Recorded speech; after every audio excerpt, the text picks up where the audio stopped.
sayapaya yadapya sadvi lebe gatinda triyuchitam tatonyam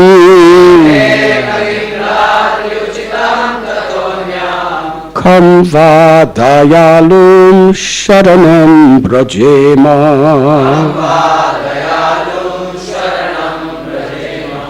Aho bakiyam stanakalakutam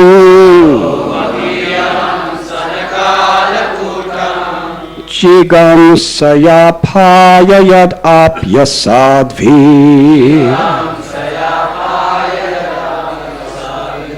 Lebe gatinda triyuchitam tatonyam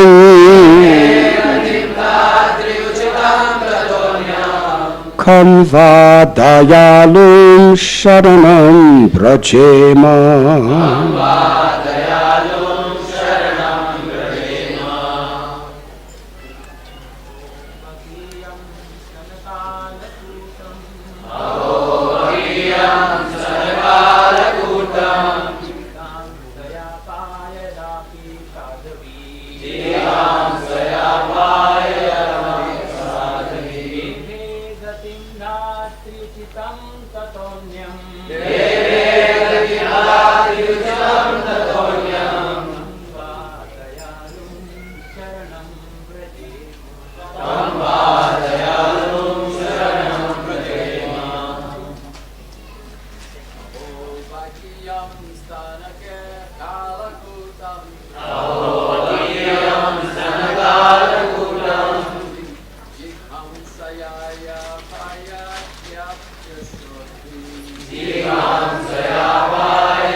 Ladies,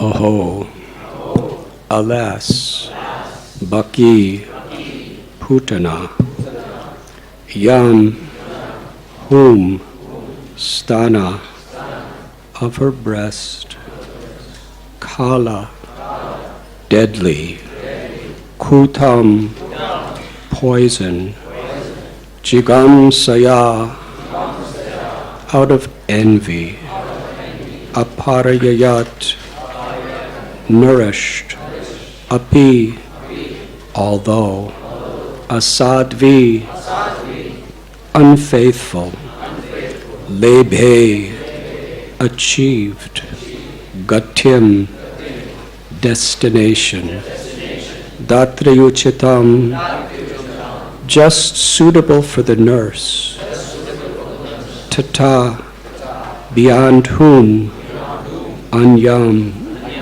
other, come, who else, va, certainly, dayalum, merciful, sharanam, shelter, brajema, shall I take.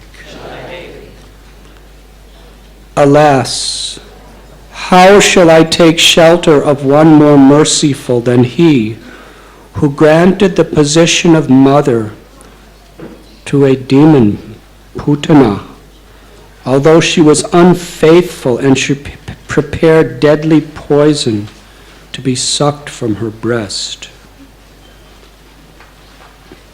Purport by His Divine Grace, A.C. Bhaktivedanta Swami Prabhupada. Here is an example of the extreme mercy of the Lord, even to his enemy. It is said that a noble man accepts the good qualities of a person of doubtful character, just as one accepts nectar from a stalk of poison. In his babyhood, he was administered deadly poison by Putana, a she-demon who tried to kill the wonderful baby. And because she was a demon, it was impossible for her to know that the Supreme Lord, even though playing the part of a baby, was no one else than the same Supreme Personality of Godhead. His value as the Supreme Lord did not diminish upon his becoming a baby to please his devotee and mother, Yashoda. The Lord may assume the form of a baby or a shape other than that of a human being, but it does not make the slightest difference. He is always the same Supreme. A living creature, however powerful he may become by dint of severe penance, can never become equal to the Supreme Lord. Lord Krishna accepted the motherhood of Putana because she pretended to be an affectionate mother, allowing Krishna to suck her breast. The Lord accepts the least qualification of the living entity and awards him the highest reward. That is the standard of his character. Therefore, who but the Lord can be the ultimate shelter?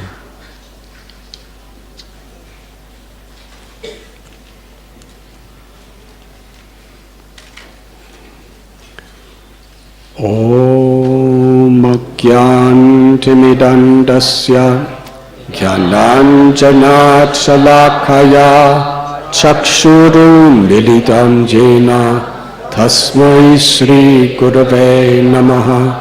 Sri Chaitanya Manobhishtam Sthapitam Yena Bhutale Swayam Rupa Kadam Mayam Tatati Swapadantikam Vandeham Sri Guru Sri Jutha Padakamalam Sri Gurun Vaishnavamscha Sri Rupam Sagrajatam Sahakana Raghunatham Bitam Tam Sajivam Sadvaitam Savadutam Parijana Sahitam Krishna Chaitanya Devam Sri Radha Krishna Padam Sahakana Lalita Sri Vishakam Bitamscha. He Krishna Karuna Sindhu Dina Bandhu Jagatpate Gopesha Gopika Kanta Radha Kanta Namostate Tapta Kanchana Gaurangi Radhe Vrindavaneshwari Vrishabhanu Sute Devi Pranamami Hari Priye Vansha Kalpatarubhyascha Kripa Sindhubhya Evacha Patitanam Bhavanibhyo Vaishnavebhyo Namo Namaha. Sri Krishna Chaitanya Prabhu Nityananda Sri Advaita Gadadhar Shivasadi Gaura Bhakta Brinda. Hare Krishna Krishna Krishna Hari Hari Hare Rama Rama Rama Hari Hari.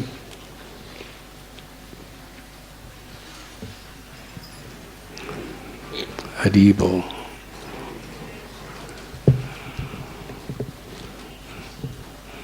We welcome everyone to Radha Gopinath Temple. Today is a very holy and auspicious day, which I will speak briefly about this morning. This festival that we are beginning to celebrate, Pushabhishek, has a long history. We will speak about the festival this evening before the offering of flowers. But for now, it is a very devotional and also symbolic expression. All of us together. Over the years, we have had billionaires, millionaires, middle-class people, beggars, farmers, engineers, monks, politicians, ladies and men, people from all different races and countries, PhDs, and little babies, all sitting around the same pile of flowers, plucking petals, which is very important. Because in the path of devotion or bhakti, patram pushpam palam toyam yomi bhakta prayachati. The only real consideration is the sincerity of the intent of our devotion. And if we recognize and appreciate that, rather than material hierarchies or qualifications, then we could actually be truly united. So often in this world, the ahankar, the ego, makes us think that someone else is better or that I'm better on the basis of material circumstances or skills or qualifications. But Krishna explains, patram pushpam palam toyam. From the perspective of God, the only qualification that the Lord considers is the sincerity of our devotion, our humility, our compassion, our willingness to please the Lord, our enthusiasm to serve. And this service that you are doing, plucking flower petals, anyone can do it. And each petal is meant to be an offering of our love. If with sincere affection you pluck even one petal, with that state of consciousness, you can perfect the process of yoga. Ishvara pranidhanat. If we pluck a single petal for the Lord with sincere and pure devotion, we get the culmination of the eightfold yoga systems, lifetimes of tapasya and austerities, chanting millions and millions of names and kirtans. And actually all of our devotional and yogic practices are meant so that we can be in the right conscious to make this offering of love to the Lord.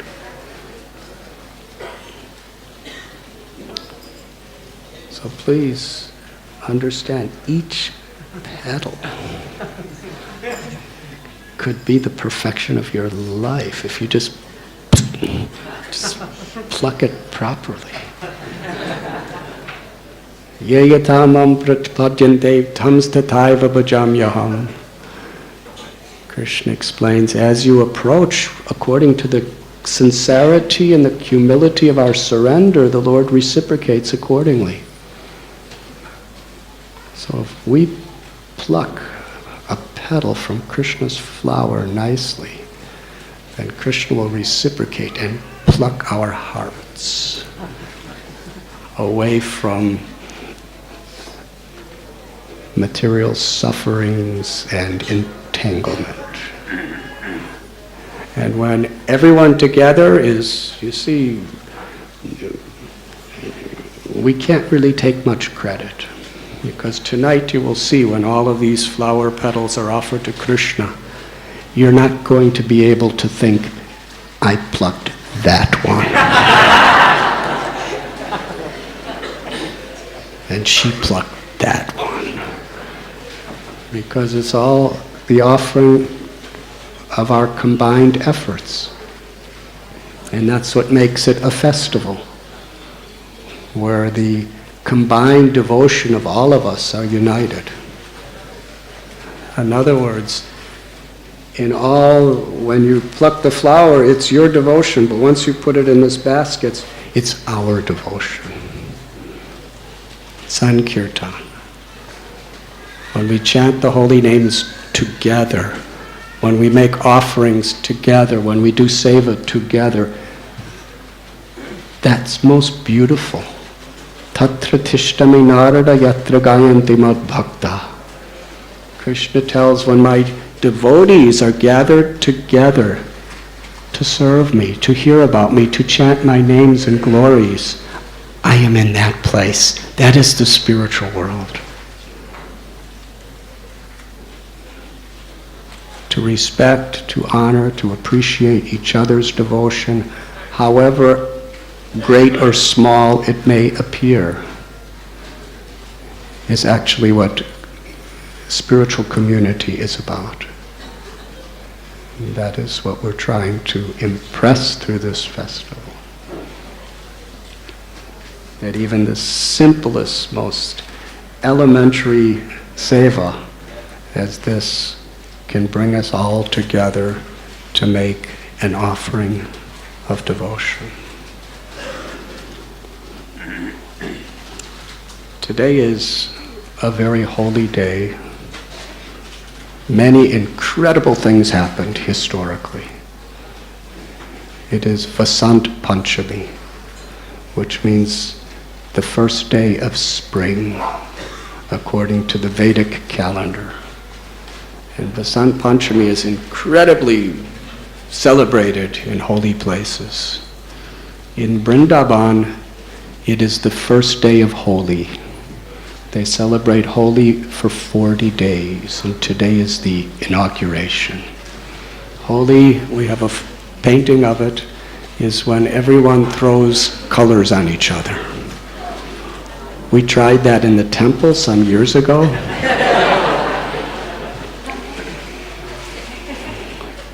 We have it every year on actually one particular day of Holi, Purnima or Gaur Purnima. But what happens,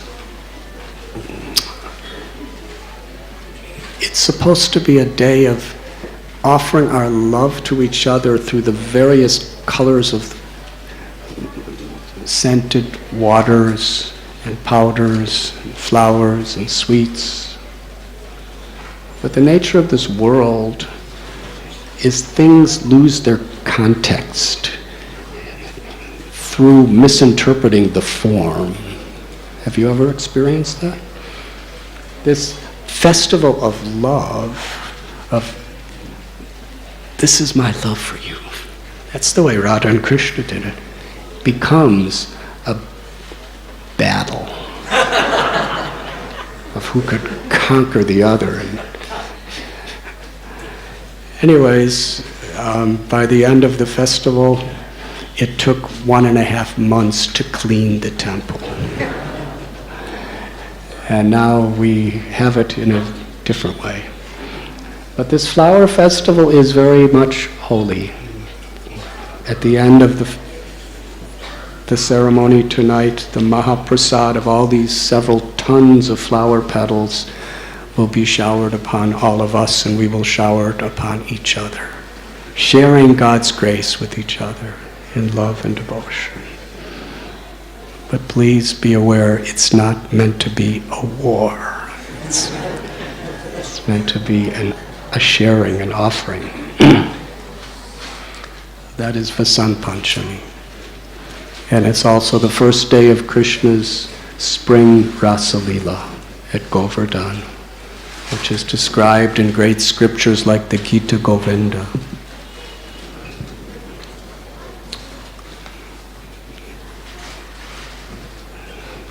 It's the day to honor many great saints and avatars as well.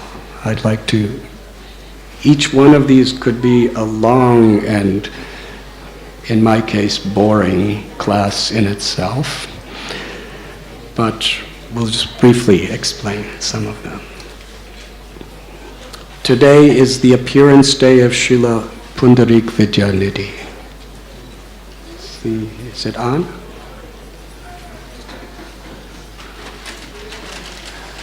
We chose this verse particularly in reference to Pundarik Vidyanidhi,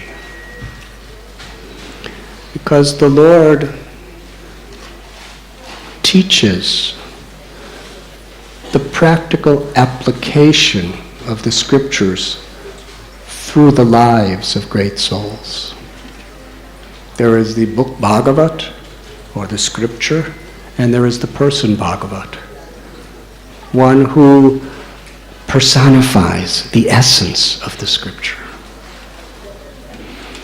And as we were explaining, sometimes we have a tendency to judge people or things by the external appearance without really understanding the essence, the heart. Lord Chaitanya is Krishna, who incarnated in this world. Krishna spoke the Bhagavad Gita 5,000 years ago.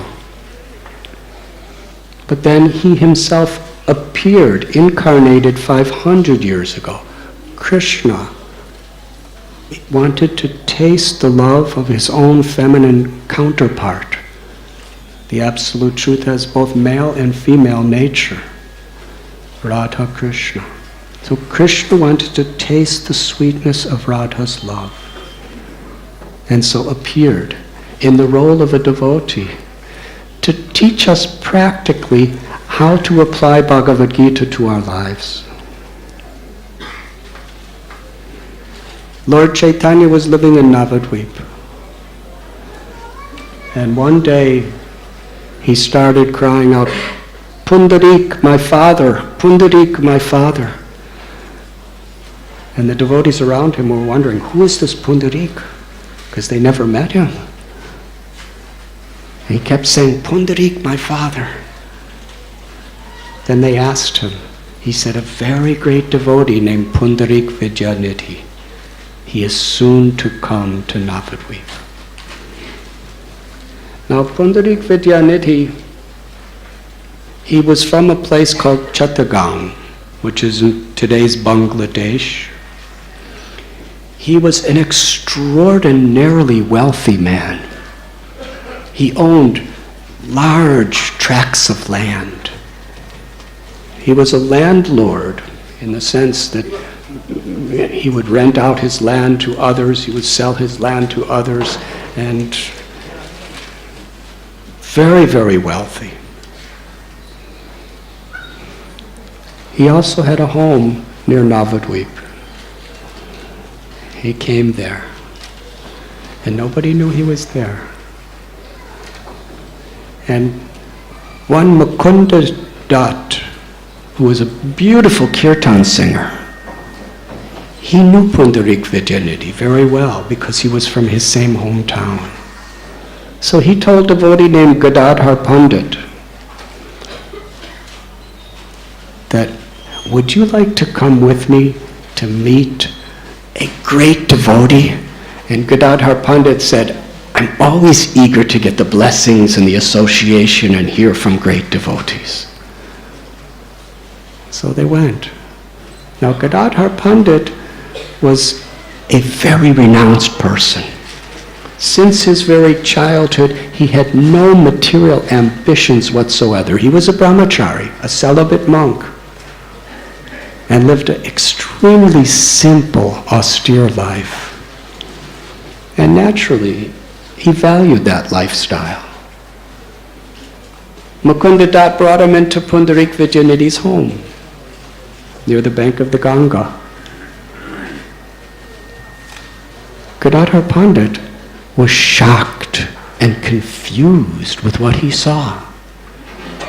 He saw very elegant furniture, silk, There was gold and silver and jewels, and he saw beautiful white sheets covering the silk, and there on it was Pundarik Vidyanidhi sitting with costly ornamented garments and jewelry. And he had very fine combed hair with perfumed fragrances. And he was chewing on some spices, and there was a hookah that he was smoking.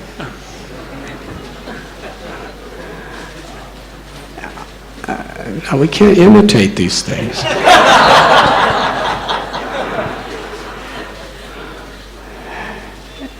And there were two servants on each side of him fanning him with yak-tail whisks.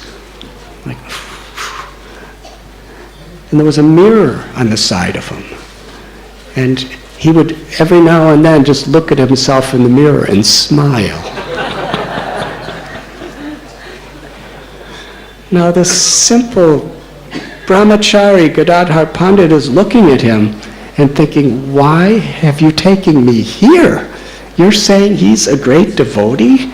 He looks like a very ordinary, typically materially infatuated, attached person, just enjoying life. Gadadhar didn't say anything, but his face kind of showed that he was disappointed and confused.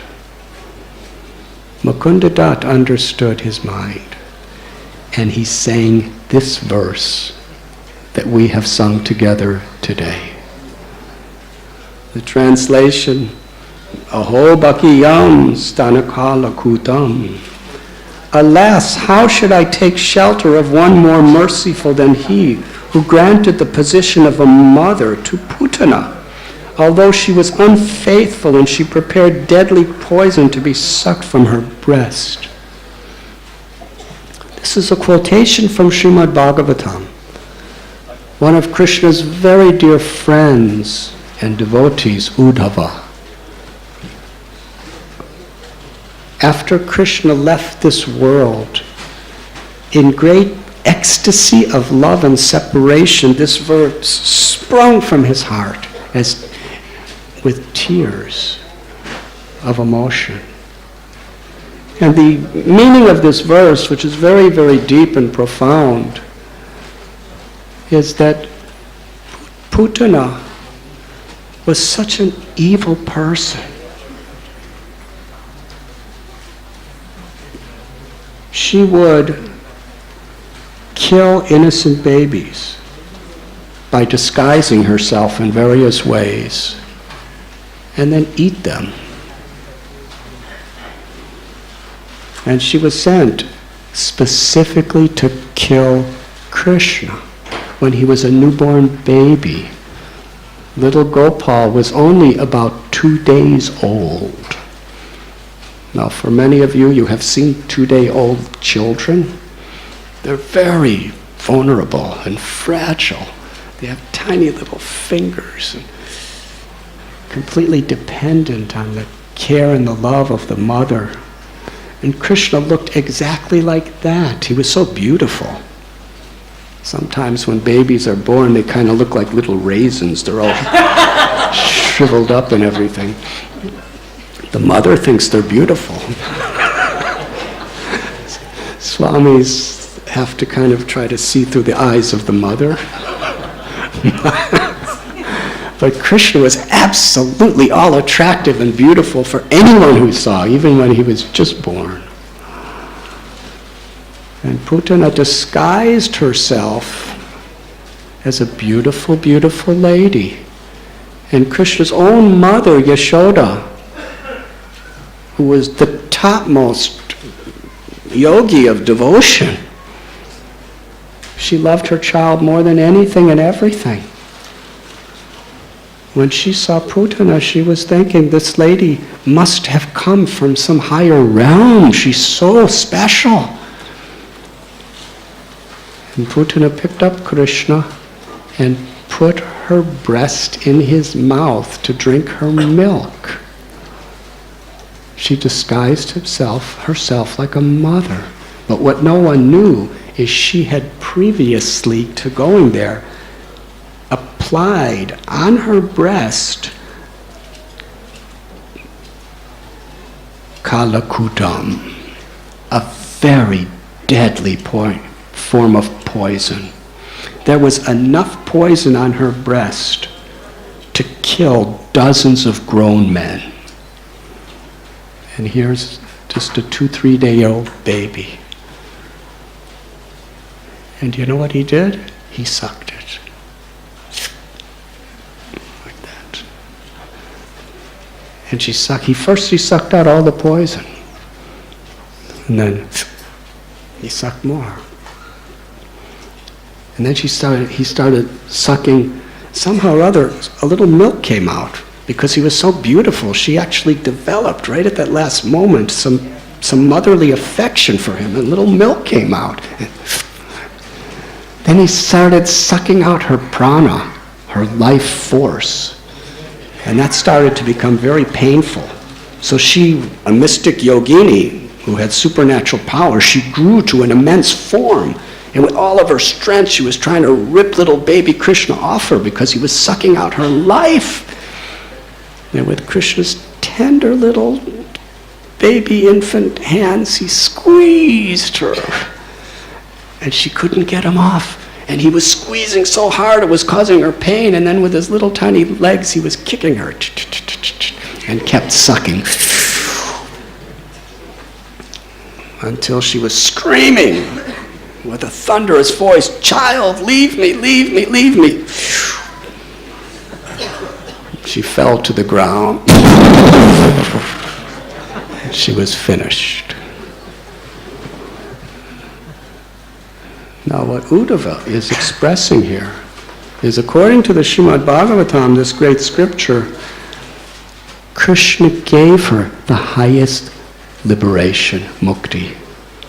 He gave her an eternal place in the spiritual world where she could be his loving mother as a nurse. How is this possible? She killed others. She came with the envy and the merciless purpose of killing the Lord. But after the Lord sucked all the poison out of her, all that was left that he saw was that she actually had this little trace of motherly love for me. And I've taken all her ego away and just left that one thing. And that was her thought at the time of death. He gave her a liberation which people strive for hundreds of lifetimes to achieve and can't achieve in that moment. Because the Lord sees whatever little spark of sincerity we have in our heart and wants to fan that. So Uddhava, who's very humble, he's thinking, I'm so unqualified.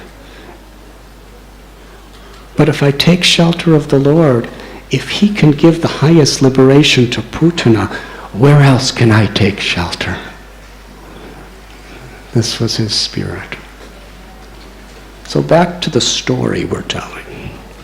Mukunda chanted this verse while Pundarik Vidyanidhi was looking at himself in the mirror, being fanned, chewing spices and smoking hookahs in his incredible garments.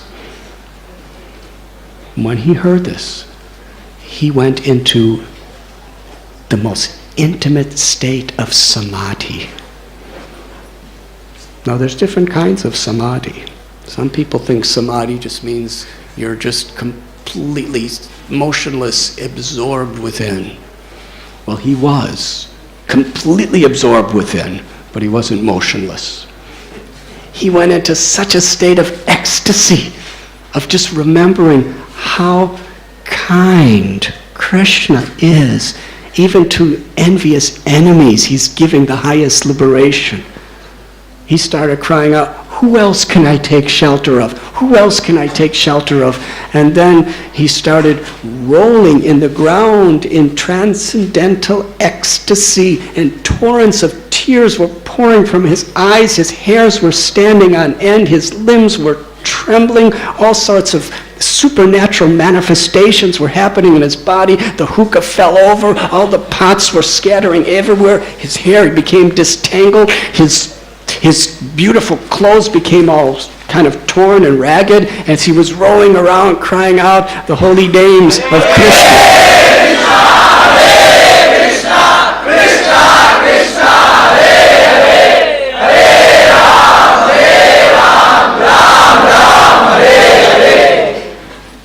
And Gadadhar Pandit, the brahmachari, was watching this, thinking. He was in this state, rolling around, crying in ecstasy, with his hands raised, loudly chanting Krishna's names.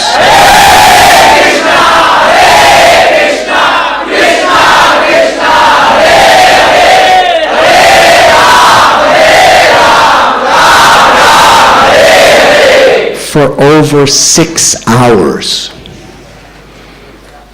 And Mukunda was watching. He just kept singing the verse. And Gadadhar Pandit was watching like this. And he was thinking in his mind, Gadadhar, that I've misjudged him. I thought he was just an ordinary materialistic person because he actually appeared that way. But what was in his heart? Completely pure. So he thought, I made an offense by thinking of him in a wrong way. I should make up my offense by accepting him as my guru.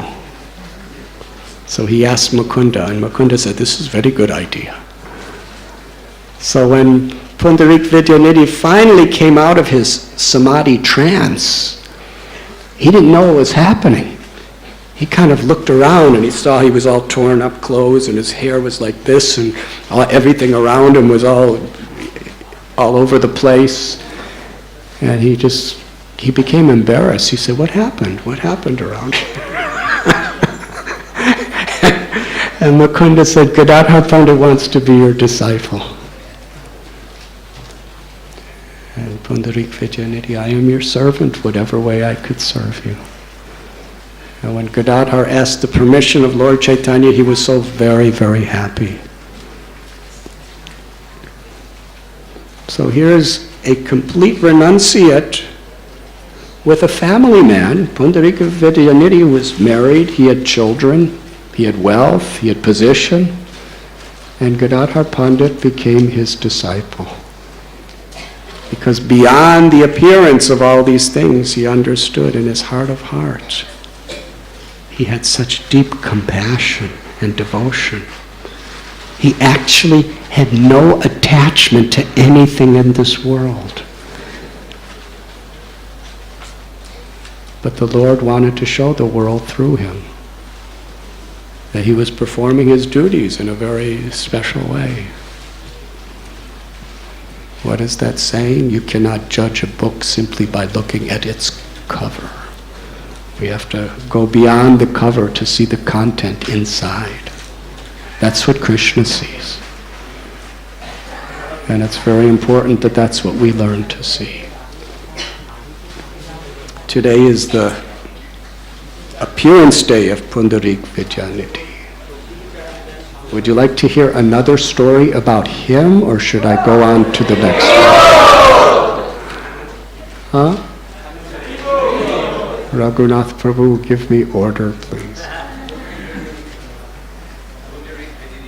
Okay. It's also this appearance day of Raghunath Das Goswami. So.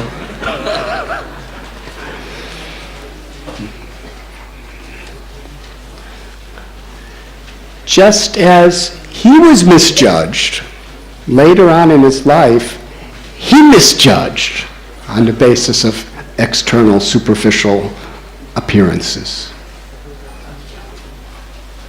He was in Puri. This is years later. And there is a festival which took place last month. It's called Odhanashasti. Today's the first day of spring. Odhanashasti is the beginning of winter.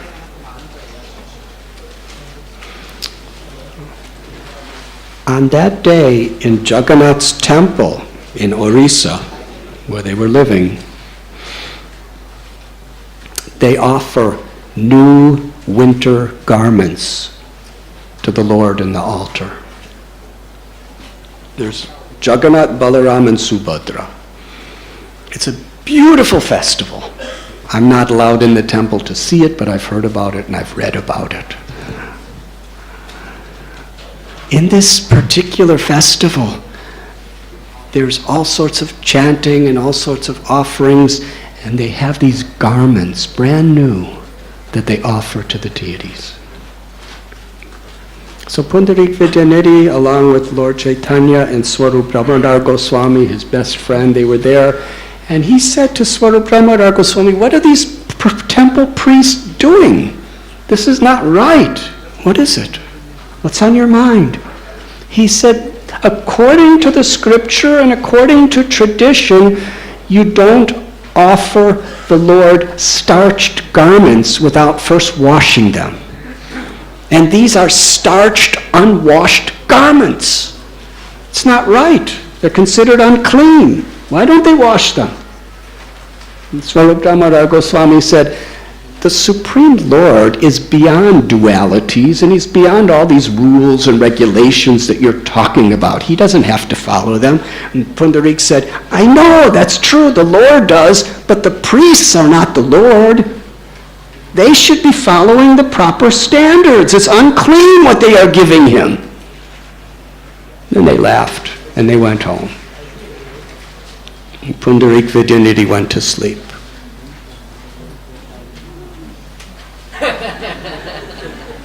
Suddenly, in his dream, it wasn't exactly a dream, Lord Jagannath and Balaram walked toward him. They don't have legs or feet, but they walk toward him.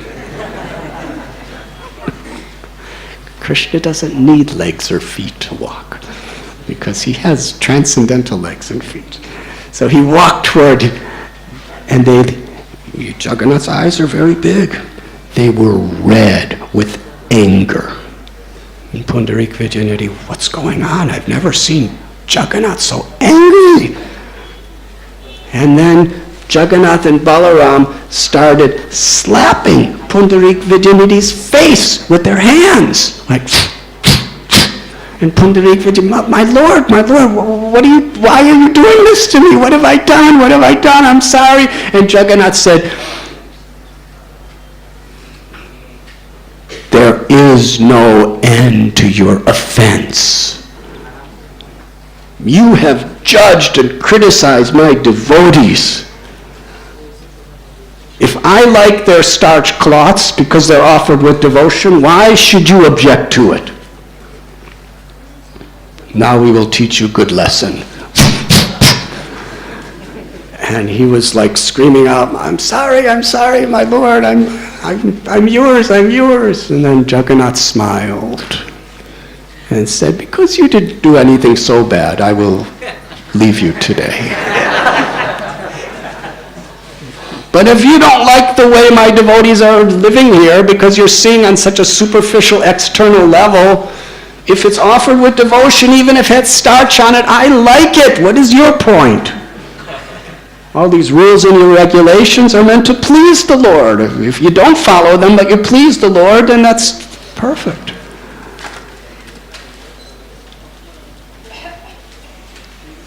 Then he left. And Pundarik Vidyanidhi woke up. Such a mystery. When he woke up, he saw and he felt his cheeks were red and swollen from being slapped by the Lord. And when he went to see his friend and the devotees in the temple the next day, he kind of overslept that day. A little later when he came, everyone saw that his cheeks were all swollen. They said, what happened? And he explained. And everyone was very happy. And he was very happy. You see, everything is relative to our perception. Just like if you were beaten on your cheeks, it would cause pain. But for him, because it was the love and the inconceivable grace of the Lord, it felt so nice. Vishwanath Chakravarti Thakur explains this, how perception influences us so much. If somebody comes up to you and bites you, be honest, does it feel good or bad?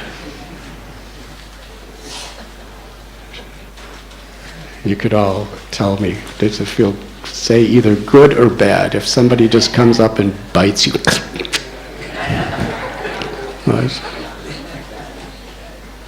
If a mosquito bites you, what to speak of a human being comes and goes, feels bad. Now, brahmacharis, you can understand this in your own way, but if your most intimate lover in the act of romance bites you, does it feel good or bad?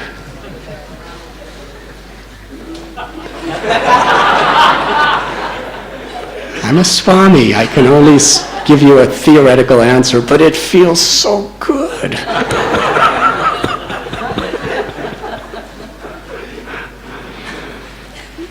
So because it's the intent. You know, if your enemy bites you, it feels bad. But if your lover bites you in an act of expressing love, it feels good. Bhishma, out of love, was shooting arrows in Krishna, and Krishna was feeling the same thing as a loving devotee throws flower petals on him. Because the Lord is bhavagrahi janardana. He sees our intent, he sees our devotion, he experiences our love. So Pundarik Vijayanidhi was very happy.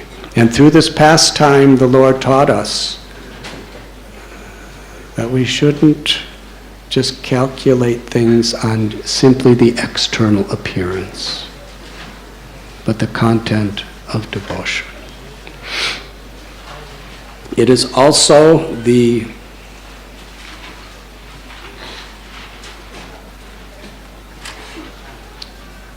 appearance day of Srimati Vishnupriya Devi.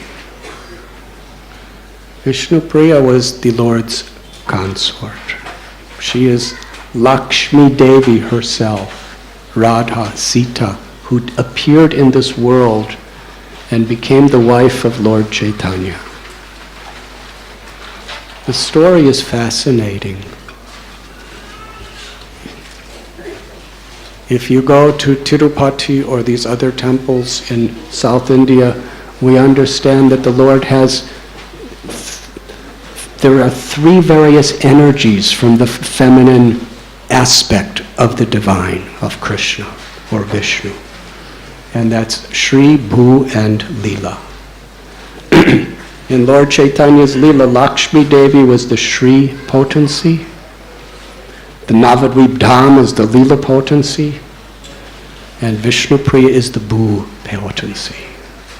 It is this Bhu potency who, when coming from the spiritual world, enters into this material cosmos. She is Mother Earth. From a bhakti perspective, Mother Earth is the divine potency of the absolute truth. Within the context of material nature, Radha, Sita, Lakshmi is appearing as a nourishing mother who provides everything for us. We are all, whether we're old or young, whether we're Olympic gold medalists or whether we're invalided old people, we're all like little babies, depending on Mother Earth. She provides air, sunshine, water, feel something to stand on. She provides the elements of our body, of our mind. We cannot live for a moment, whoever we are, without the grace of Mother Earth, Mother Nature. So it was Vishnu Priya who appeared in this world. In Krishna Lila, she was Satyabhama, and her father was Satrajit. And Satrajit became Sanatan Mishra. Lord Chaitanya's mother, Sachi Devi, every day she would go to the river Ganges, Ganga, to bathe and to bring water. And every day she would see this little girl, Vishnu Priya. She was the embodiment of good qualities. Because she loved Krishna, she loved God so much, she was respectful and honored everyone. Very sweet-natured. She'd be doing her little pujas to the Lord on the bank of the Ganges with just a little girl with tears of love. And she would just serve everyone and anyone that came by offering respects. And Sachi Devi fell in love with this little girl. And as she grew older, Sachi Devi was thinking, this is the natural wife for my son, Nimai. Nimai was, Sachi Devi at that time was a widow. She had no husband. And they were a Brahmin family. They didn't have much money. But Vishnu Priya, in her heart of hearts, she's the eternal consort, the feminine aspect of the Supreme Lord. So naturally they have eternal love for each other. And that lila, or that pastime of their coming together to manifest that love for each other, took place just before their marriage.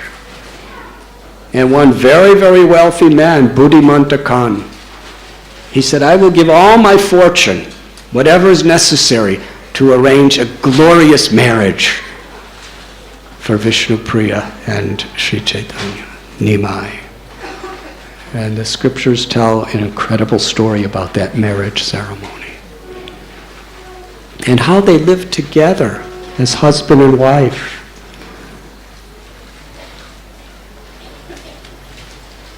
Absorbed in chanting Krishna's names, keeping their house as a beautiful temple of the Lord, and constantly inviting people to serve.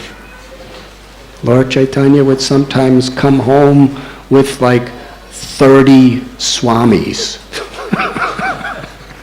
And Vishnu Priya would be so excited, and Sachi Devi, and they'd cook and they'd serve and they'd make everything. For the poor people, they would give whatever charity they have. To the saints, they would serve. They were just living together, totally absorbed in chanting Krishna's names and serving everyone. Embodiments of compassion. And at a certain time, Lord Chaitanya, when he was only 24 years old, and Vishnu Priya was even younger, he understood that in order to spread throughout India and eventually the world this love of God through kirtan, through the chanting of the holy names, I must be able to travel everywhere, and people must recognize my position, to hear from me. So Lord Chaitanya, in those days in India, if you took sannyas or became a Swami, people would really listen to you. These days it's not like that so much. Take it from a Swami. Because there's so many different things Swamis do these days.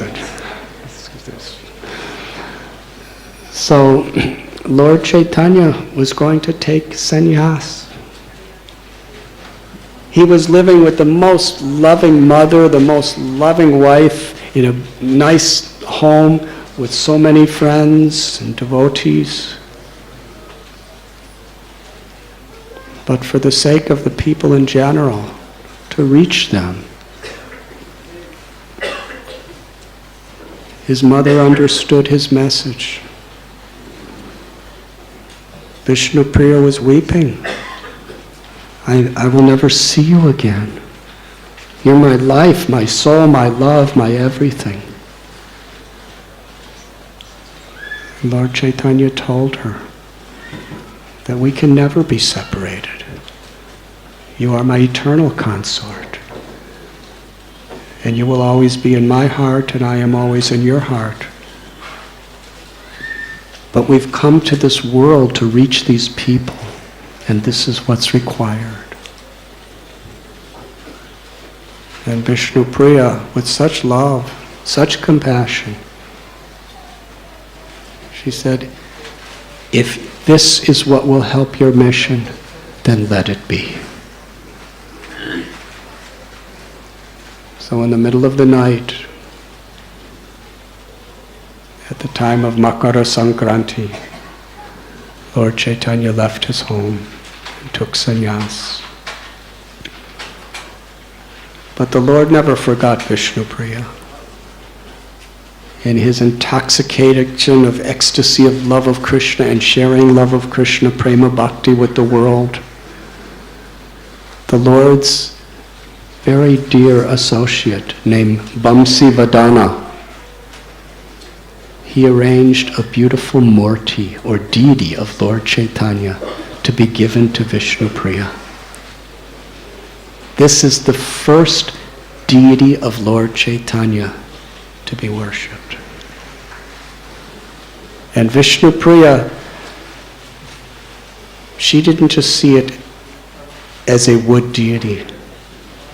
Lord Chaitanya was personally, in his full manifestation, present in that murti for her.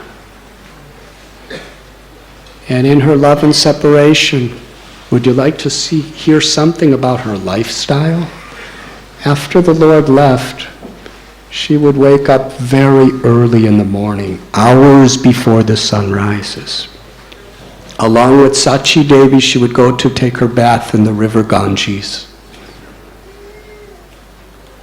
And she would come back to her little temple of Mahaprabhu. And she'd sit in front of that deity and pray and chant the Hare Krishna mantra. She had 2 clay pots, one empty and one filled with raw rice. And she would chant one mantra with such love, with such devotion. And she put all the love and the power of her heart through her mantra into a grain of rice. And after she'd finished the mantra, Hare Krishna, Krishna, Krishna, Hare Hare, Hare Rama, Rama Rama. She'd put that raw piece of rice in the empty pot. Then she'd pick up another piece of raw rice. From her heart of heart, with such vipralamba bhav, love and separation, she would cry out, Hare Krishna, Krishna, Krishna, Hare Hare, Hare Rama, Rama. She put it in the pot. She'd pick up another piece of rice. Hare Krishna, Krishna, Krishna, Hare Hare, Hare Rama, Rama, Hare.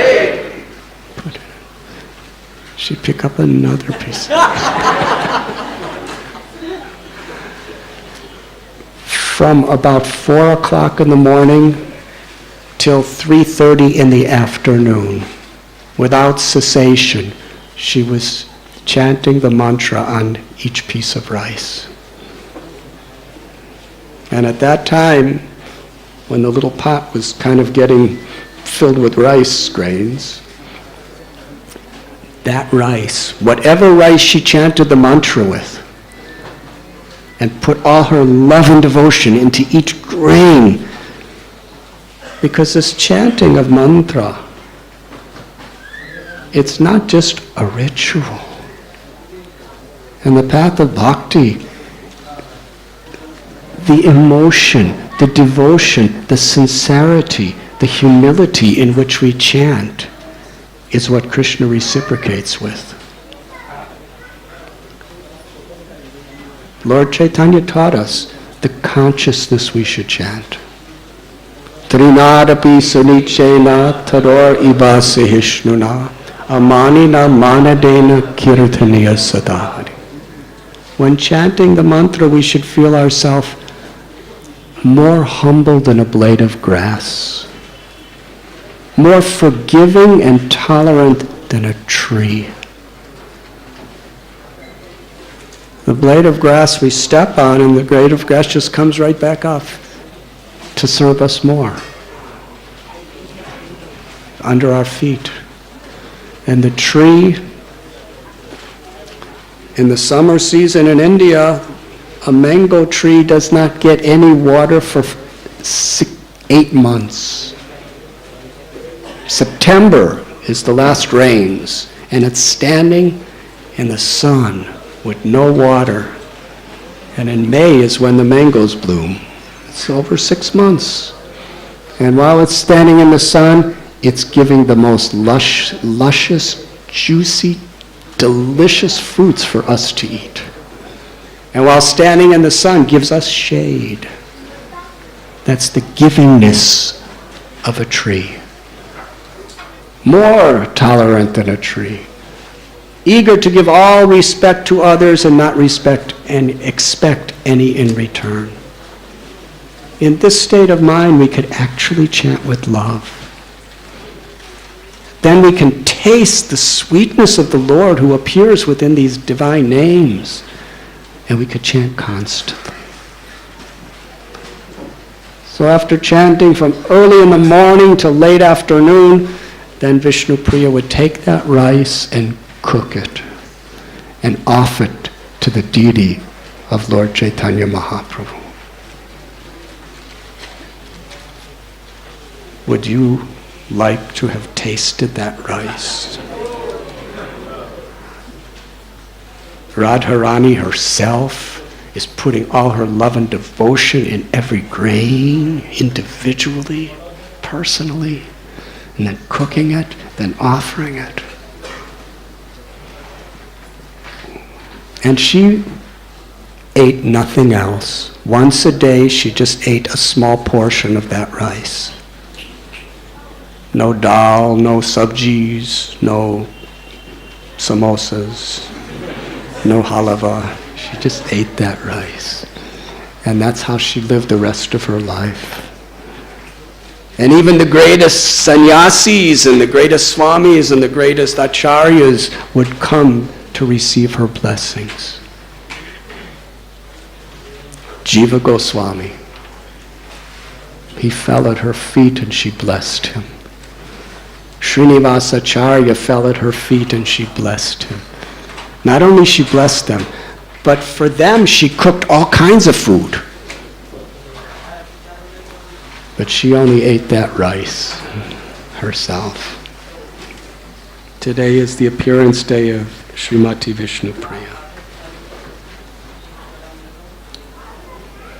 Today is also Saraswati Puja.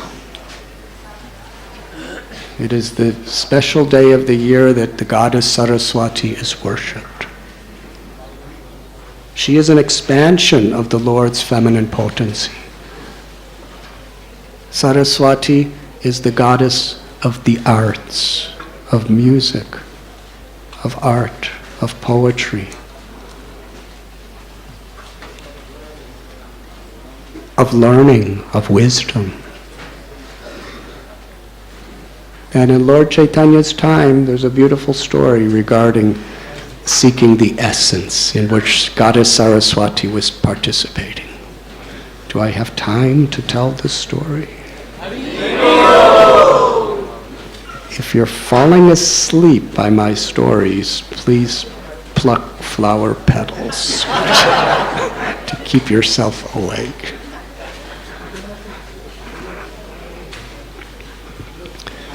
There was a great scholar named Keshava Kashmiri. In those days in India, they were just speaking 500 years ago, the most popular sport was not baseball or football or basketball or soccer or even cricket. It was debate. People were really excited about debate when two great scholars would come together to see who could defeat the other. So this Keshav Kashmiri was the world undisputed, undefeated champion of scholarship. And the problem was he became so proud. He would win so much money and so much other things and so much fame, that wherever he went, there was a procession to take him. There was musicians playing horns and stringed instruments, and there were Brahmins chanting Vedic mantras, all walking in a line, and he would be on a beautiful palanquin, dressed very nicely, and there were people saying, Keshav Kashmiri is coming. He's come to challenge everyone in your village or anyone to debate. And usually the scholars would run away and hide because they did not want to come before him. Because whatever fame they had was washed away by his powers. From his childhood, every single day he did puja to Saraswati. Saraswati puja. And because he did such puja and he worshipped Saraswati so attentively that she blessed him, that every time he opened his mouth, she spoke through him. Now who can defeat her? And everybody knew this.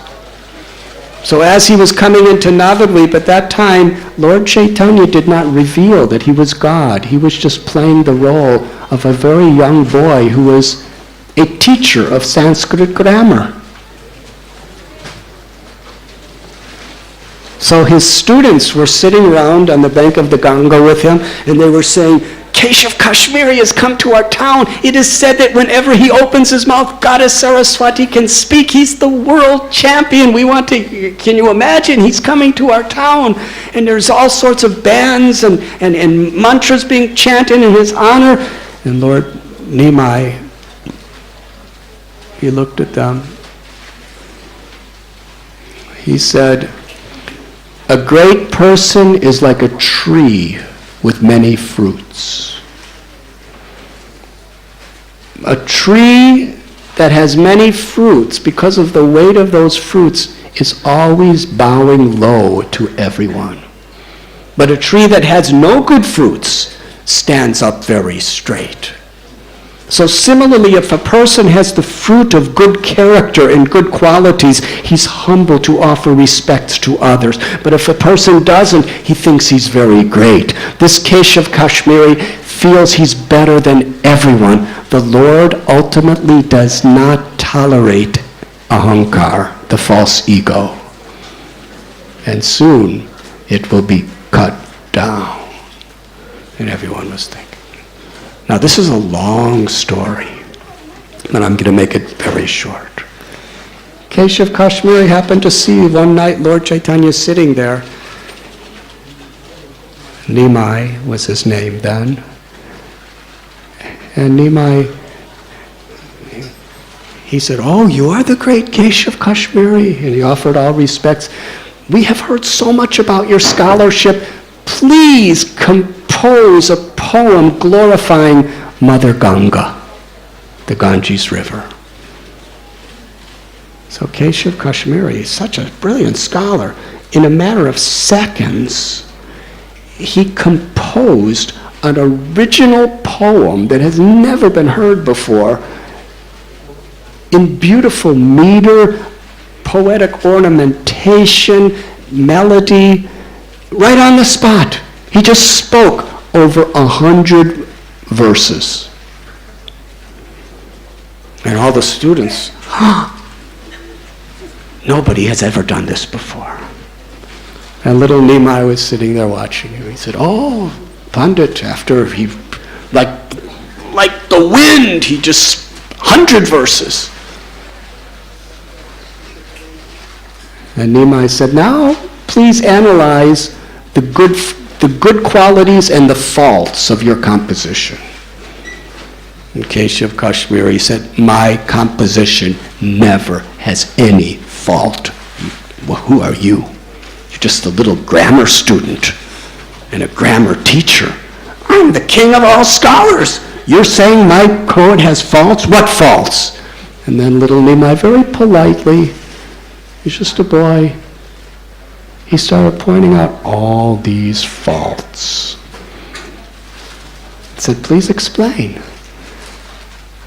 And Keshav Kashmiri was about to defeat him, but his tongue wouldn't move. His mind went totally blank. He couldn't think any thoughts. He couldn't say a word, and everybody was waiting for the world champion to say something. This is just a little boy. He never even challenged you. He just wants you to tell him. And he was like... And what happened is all the children started laughing like you're laughing. Nimai told them, don't laugh, don't embarrass him. And then Nimai said, actually, it's not surprising. You just composed those incredibly beautiful 100 verses, so you must be very tired now. So it's understanding how you can't debate with me at this time. So go to sleep, and tomorrow we'll discuss these things. And he was like, And he went to sleep. He went home, and he started doing his Saraswati Puja, and he was praying to God, to his goddess, why did you abandon me? These great scholars cannot stand before me, and this little boy, a grammar teacher, has defeated me. Have I made some offense to you? Have I done some sin that you just gave me no thoughts and no words, Goddess Saraswati? And praying like that, he fell asleep. And he was a very special person because the Goddess Saraswati appeared to him and told him, you don't understand. Today is the first day I've ever blessed you. Giving you all this knowledge and all this poetic skills and scholarship was not really a blessing. That's all temporary things. But the whole, you have memorized all the scriptures. But what is the purpose of the scriptures? The purpose of the scriptures is to love God and to serve God and to know God. And today I have given you the blessing because the very purpose of all the scriptures and all the poems and everything else you recite, that Lord stood right before you. You should know this, that whatever knowledge I give you, I get from the Lord.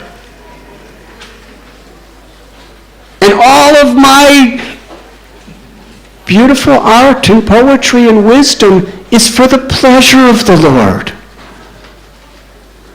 My blessing to you today was to humble you, because you cannot know God when you have such ego. What is the use of all your scholarship if you're egoistic?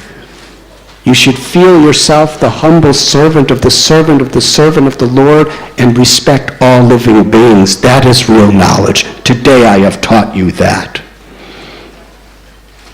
Now respect everyone, serve everyone, and take shelter of Nimai. or else. And then she disappeared. Saraswati Puja today. And then the next morning he came before Lord Chaitanya early in the morning, and he said, "Do you know how I can understand that you are the Supreme Lord? Because you just performed such a miracle. You completely crushed my ego and my pride without embarrassing me in front of anyone else. You protected my honor while taking away my ego. No one except God could do that." And the Lord gave him a simple instruction. He said, "Understand that the purpose of all knowledge is to see every living being with equal vision. And with this consciousness, chant the holy name."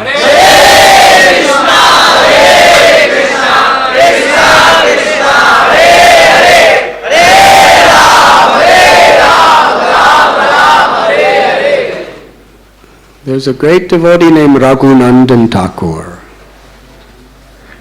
It is his appearance day also today.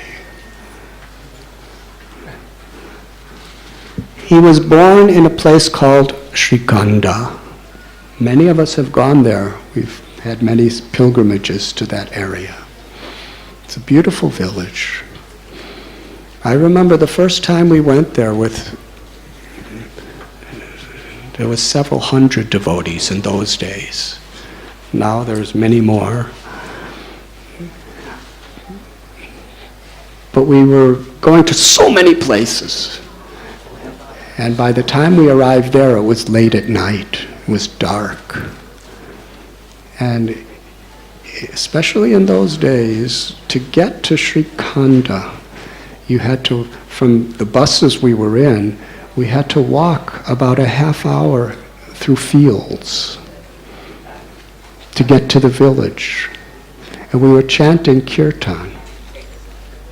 And those people from those parts of Bengal, kirtan is such a holy part of their tradition. They worship. Arundhati Devi, I didn't see you. Welcome. Wonderful to have you here. My sincerest obeisances to you.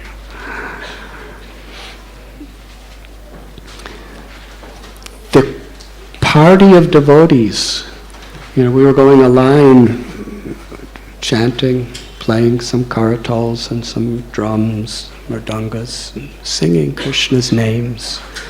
And the whole village came out to honor and worship the kirtan. It was beautiful. As we were passing, there were hundreds of people on the side of this footpath offering beautiful little flames of arti to the holy names and those who were chanting. And some had chamara whisks and they were chanting us. And others were standing, because it was a dusty path, they had clay pots of water, these little old ladies even, and they were taking the water and splashing it on the dust so that the dust wouldn't get in our eyes. And they had all these refreshments, little clay cups of water and different types of herbal teas they were giving us on the side of the road. It was just, we were all crying, such simple village people, how they worship the name of the Lord and anyone who chants it. They never even met us before. But he was from that place. His father was a family man, obviously.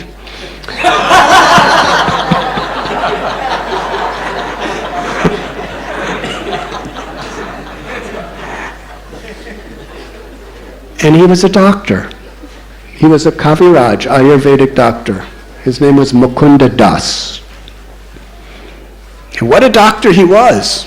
He was so compassionate and so caring and so empowered that the Mughal king of that area arranged for him to be the personal royal physician. And it describes, and the Mughals were in those days very much persecuting the Hindus. But still, because of Mukunda's qualities, he loved him very much. And one day the king was sitting on a very high platform, giving audience to people. And he called Mukunda to do some diagnosis of his health. And Mukunda was talking to the king, and somebody wanted to shade the king from the sun, and he had a peacock tail fan, and he put it over the king to shade him. When Mukunda saw a peacock feather, who do you think he remembered? He remembered Krishna, who wears a peacock feather in his hair. And he went into such a state of love, in ecstasy, that he fell unconscious. He went into samadhi, and he rolled off the high platform, and he hit the ground. And the king was horrified. He jumped off his throne, he ran down the steps, he went to the ground, he picked up Mukunda, he put it in his arms, put his head in his lap and said, "Mukunda, what happened? What happened? Are you all right? Are you all right?" It's like the patient is now treating the doctor. And Mukunda came to conscious. He said, "What?" The king said, "What happened? What happened?" And he's humble. Devotees, great devotees, don't like to show off their advancement. He could have said, "Well, I saw the peacock feather, and because of my love for Krishna, I went into a trance and fell unconscious." He said, "Well, king, actually, I have something called epilepsy. And it's something like that, and this sometimes happens to me." And the king said, "No, it's because of your love for Krishna." You saw the peacock feather. So even a Mogul king could understand the ecstasy of his love for God, and what deep appreciation he had. So Mukunda had a son named Raghunandan, whose appearance day it is today.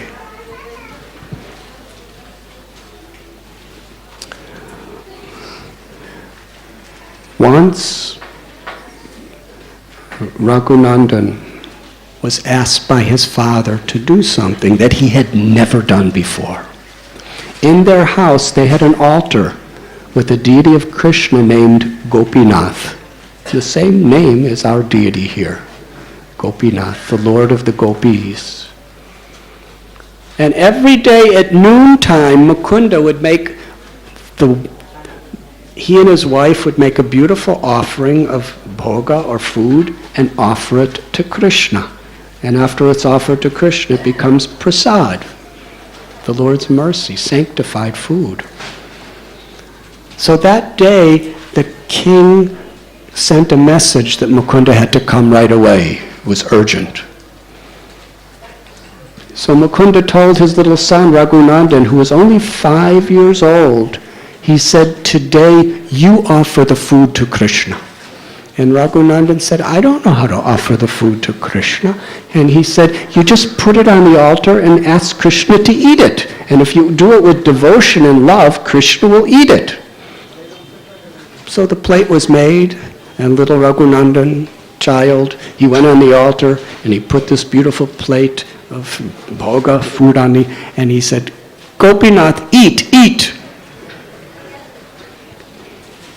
Usually you do mantras and all of that. For offerings, there's mantra, yantra, tantra, muja, mudra, puja, all these things, offerings. He didn't know any of that. He just went, "Eat, eat." And we learn from tradition, from scripture, that Krishna is Ram. The Lord is all-powerful. He accepts the love that we offer. The Brahma Samhita explains how the Supreme Personality of Godhead, Bhagavan, could accept through any of his senses, could eat through his eyes, could taste through his ears, could see through his hands. The Lord's body is Satchit Ananda, eternal, full of knowledge and full of pure spiritual bliss. So that when the Lord glances upon the food, he accepts the love and devotion that it's offered, and then that food becomes prasad, the Lord's grace. And it sanctifies us. So the Lord glanced and tasted the devotion and made it all prasad. But little Raghunandan didn't understand these things. He kept saying, eat, eat. And then he was thinking in his heart, my father told me that if I offer it with devotion, Krishna will eat. I must have no devotion because he's not eating. So he started crying and crying and crying, this little boy. And finally, his tears affected the deity of Krishna so much that the deity of Krishna spoke. He said, Raghunandan, why are you crying? And little Raghunandan said, because you're not eating. Because I have no devotion, you're not eating today. And Krishna said, but I already ate. He said, but the food's still there. He said, I ate through my glance, I ate your love. Now it's prasad, I ate. And Raghunandan said, I'm only 5 years old, I don't know all this eating philosophy of yours. All I know is I'm asking you to eat and the food's still there, you still haven't eaten. Ah! And Krishna said, all right, I'll eat. And he came down from the altar and ate everything off the plate. Physically. And this was taking a long time. So Raghunandan's mother was wondering, what's happening? And finally he came off the altar with an empty plate. Now mothers, what would you think if your son came off with an empty plate? He said, where's the prasad? And Raghunandan, just as a matter of fact, said, Bani, he ate. Krishna ate it. She said, what do you mean he ate it? She said, I asked him to eat and he ate. She said, oh, she didn't know what to say. So a little while later, Mukunda comes home and asks, where is the prasad? There is no prasad. His wife, what do you mean there is no prasad? She said, ask your son, Raghunandan. Where's the prasad? And Raghunandan said, Krishna ate it all. I said, Krishna ate it all? He ate it all. And he said, first he wouldn't eat so I started crying, and then he came down and actually ate it. I saw him. So Mukunda understood his son was not an ordinary boy. So he gave him a big laddu. Do you all know what is a laddu? A laddu is a very delicious traditional sweet. Krishna really likes laddus. Sometimes he's called Laddu Gopal because he likes laddus. And there are many deities you see of Krishna, a little baby holding a laddu in his hand. So Mukunda Das gave this big laddu and said, offer this to Krishna. And then Mukunda was hiding and watching to see what would happen. And Raghunandan offered this laddu. He actually put it right in the deity's hand. He took off his flute and put it in the deity's hand. Krishna has his laddu in his hand. He said, eat, eat. And Krishna just glanced and ate the love. And then Raghunandan started crying, please eat, eat, eat. And then Krishna took the laddu and he moved his hand and started eating it. And Mukunda Das, he was watching from outside the door. And when he saw this, he was amazed. He exclaimed some loud sound. And when Krishna heard that, he stopped eating the laddu. The laddu was half eaten. And to this day, 500 years later, if you go to that temple in Srikhanda, we'll go sometime if you like, that half-eaten laddu is still there. They've preserved it in a nice little casing. You can't eat it, but you can see it.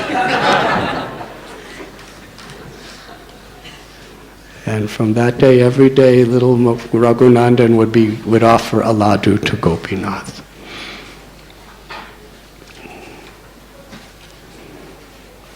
Would you like to hear another story of Raghunandan? This is a esoteric story. There was a very great devotee named Abhiram Thakur. He was the cowherd boy Sridama in Krishna's Leela. And this Abhiram Thakur, he had so much devotion that there's so many stories about him. But when he would offer obeisances, when he would bow down, if Krishna or God, if God was not personally in the murti or the deity that he bowed down to, it would just crack and crumble to the ground. And if he would bow down to any human being, if they had even the slightest trace of ego, false ego, or selfish desires, they would die.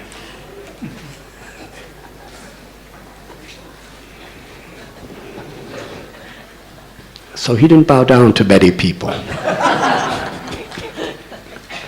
But everybody knew this. So when Abhiram Thakur heard about little 5-year-old Raghunandan giving Krishna the laddu and all the food, and Krishna personally eating it physically, he proclaimed, he was living in some other part of Bengal, that I have to go and offer my bow down to this boy. 5 years old. So the word spread to Mukunda Das and the mother and everybody else that Abhiram Thakur is coming to bow down to Raghunandan. And oh no, parents don't see their children as being saintly.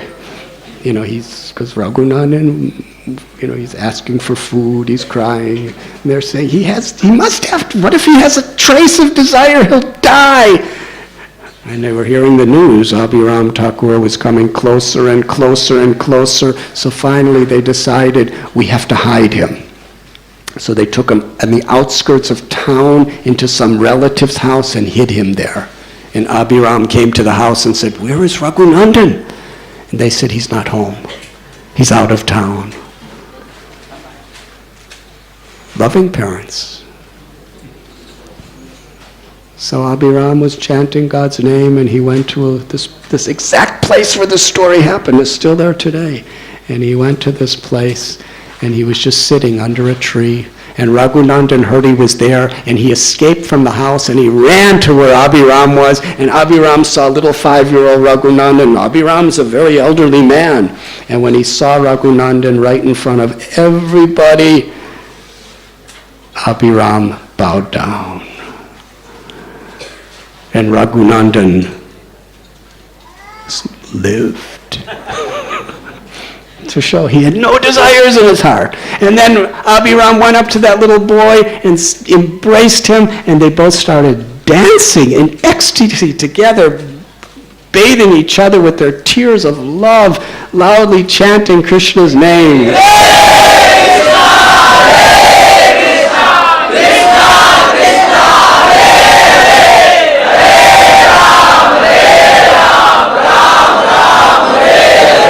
They danced so enthusiastically that the ankle bracelet on little Raghunandan's foot broke and flew 4 miles. And today where that is, they made a lake.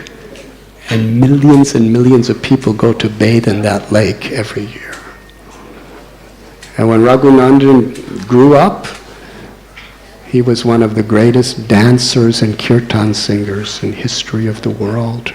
Lord Chaitanya would have him the lead dancer at Ratha Yatra every year in the party from Sri Khanda.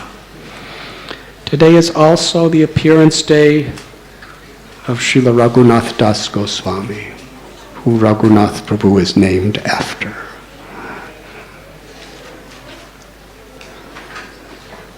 Raghunath is a name of Ram, Lord Ram, who's the Lord of the Raghu dynasty. Nath means Lord of. And Raghunath Das, he was born in an extraordinarily wealthy family. They were zamindars. Like Pundarik Vidyanidhi, his parents were landholders of large tracts of land. By today's standard, they were equivalent to billionaires. He was young, he was beautiful, he was very intelligent, he had everything. But when he was a little boy, his parents, their priest, their guru actually, brought him to a cave to meet Haridas Thakur. Haridas Thakur, by social standards, was born in an untouchable family.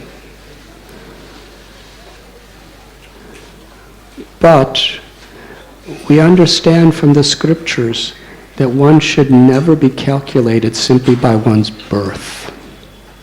This whole idea is very mundane.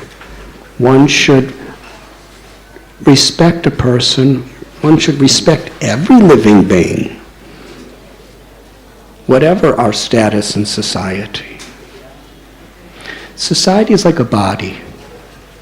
A body has a head, arms, belly, legs, different organs. It's not that one role is necessarily higher than another. They're all meant to be working together. It's just like the head does not say to the legs, "You are simply a lowly leg." No, the head respects the leg and the leg respects the head. We have kidneys and we have a heart and some of us have gallbladder, some of us don't. We have eyes, we have ears, we have toes, we have fingers. Every part of the body, they're different shapes, they have different occupational duties, some have different colors, some are in different locations. A healthy body is when all the parts of the body affectionately work together for the cause of the whole body. So whether we're scholars or farmers or engineers or scientists or ladies or men or young or old, whatever we may be, we should all work together, honor each other for the purpose of the society, and the highest purpose of society, like today. Whatever our position may be in, we're all contributing our devotion for the Lord. So Haridas Thakur would chant Krishna's names 300,000 times a day. That's a lot. If you chant on a mala, that's 192 rounds to your mala. It takes about 20 hours. And he would do that every day. And he was living in a cave, he had no possessions. The Lord worshipped him. The Lord worships a pure soul. He doesn't care what our birth is. And little Raghunath was so affected by him that he wanted to give his whole life to the service of the Lord. He had no attachments to anything. And it was just a young boy, a teenager, he ran away from home to join Lord Chaitanya in Puri. And every time he'd run away, his parents would catch him and bring him home again. And he'd run away a few days later, and he'd be caught, and he'd run away. And finally, it's a long story, but he went to Puri. And he lived in such ecstasy of love of God. He wanted nothing for himself. He wanted to just give everything for others, for Krishna's service. And eventually, he was eating practically nothing. But he was fully happy. He was just sleeping on the ground, wearing what people would throw away. And Lord Chaitanya was so deeply moved by his devotion. In Puri, the rice that's offered to Jagannath, that some of it is put in these food booths where shopkeepers would sell it. And some of it was given free to people, the poor people. And when the rice was, any rice that was not given away or bought, after a few days it would get kind of spoiled. They would throw it in a pile outside the temple courtyard, and that pile is still there today. We can go together if you like. And cows would come to eat it. And some rice was so spoiled that it was not palatable to the cows. They would spit it out. And Raghunath, without telling anybody, in the middle of the night would go and pick up those grains of rice that were spit out from the cows.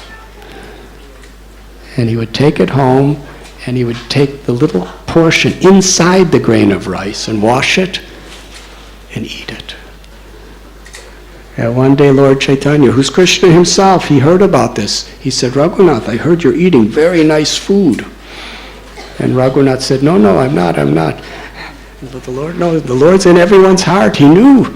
So he reached behind Raghunath and got this little bowl of the cow rice. And he ate some. And Raghunath and Swarup Damodar, they held his hand. No, don't, this is not fit for you. Do not eat any more. And Lord Chaitanya started to cry. He said, I have tasted so many cakes and so many vegetables and so many preparations, but I have never tasted anything so sweet and fulfilling and delicious as what Raghunath is eating every day. What was the Lord tasting? He was tasting Raghunath, the spirit of Raghunath's love. He was expressing his love through his completely unselfish renunciation. Sometimes renunciation makes us hard-hearted or egoistic. It usually does. But for real bhakti, it makes our heart very soft and very humble. Then Lord Chaitanya gave Raghunath the most precious of all of his possessions, a little stone from Govardhan Hill, which is sacred, considered to be the holy body of Krishna in this stone. Lord Chaitanya wore this for several years, and it was always covered with his tears. And he gave that Govardhan Shila to Raghunath Das Goswami. And eventually Raghunath Das Goswami went to Vrindavan, where he lived at Radha Kund. He gave up, he was the only heir to a fortune of billions and billions and billions of dollars worth of property and wealth. And he had no concern for it. He was so grateful just to have this little piece of stone. By material standards, it's just a piece of stone. It's not a diamond or a ruby or an emerald. It's just a little piece from a rock. But for him, he understood that this is infinitely more valuable than all the wealth in the world, because he saw Krishna in it, in him. He gave his life and soul. And there are beautiful stories of Raghunath Das Goswami. The nature of his compassion, the nature of his devotion. And to this day, there are, in our sampradaya, we honor and worship him as having the highest standards. Although he hardly ate anything, he never had, even though he was just living in a forest practically alone with this little Govardhan Shila. He was so busy chanting God's names and reading scriptures and serving others, he would offer obeisances. He would bow down to at least 2,000 people a day. Whoever he saw, he considered himself the servant of. He never had time to sleep more than half hour a day for his whole life. It's not like he would catch up on weekends or something. No one was watching him with a clock saying, Radhanath, wake up. He just didn't have time. He was so busy, absorbed, immersed in doing seva and chanting the holy name. Hare Krishna, Hare Krishna, Krishna Krishna, Hare Hare, Hare Ram, Ram Ram, Hare Hare. Is the disappearance day of Srila Vishwanath Chakravarti Thakur. It's late, so I'll only speak about 2 minutes, maybe 3 minutes. It's a beautiful story, his life. He was born in Devagram in Bengal. He was so absorbed in reading Srimad Bhagavatam. So absorbed in reading Srimad Bhagavatam that one time he was sitting just in an open field studying the Srimad Bhagavatam. And the king of the province was on a palanquin in a procession going by that area. And suddenly there was a massive monsoon rainstorm. And the king was being sheltered by all of his people. And he happened to see this Vishwanath Chakravarti sitting there in the open field studying the scripture. And he noticed something miraculous. There was rain all the way around him, but right where he was sitting, not a drop fell. It was he was so absorbed. The Lord was protecting him in this way. But in Vrindavan, which he went to Vrindavan later in his life, and at that time, due to the conquerors who had usurped India at the time, they went to Vrindavan because it wasn't their religion. They were breaking the temples, they were breaking the deities, they were murdering the devotees. This is history. And Vrindavan was so demoralized. And then came Vishwanath Chakravarti Thakur. He came to that very beaten down situation. And by his devotion, by the incredible literatures he was writing, by his compassion, by his fearlessness, he practically single-handedly. This is about 4 generations after Raghunath Das Goswami when this happened. He gave so much inspiration, so much courage, so much life. He created an entire renaissance of devotion in Vrindavan.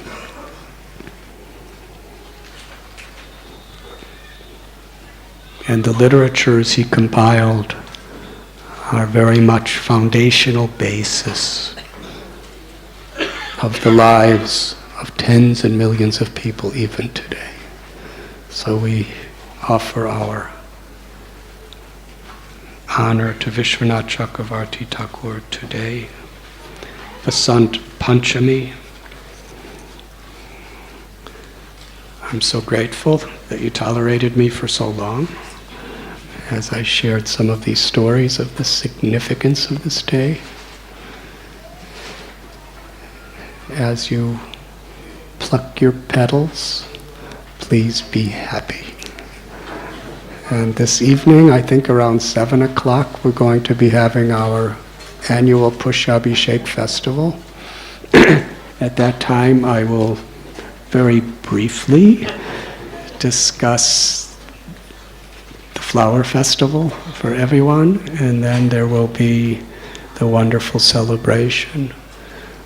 We especially thank all of our guests who have come from so many places in the world. And if there's any way we can serve you to make you happy, that will be our greatest fortune. Thank you very much.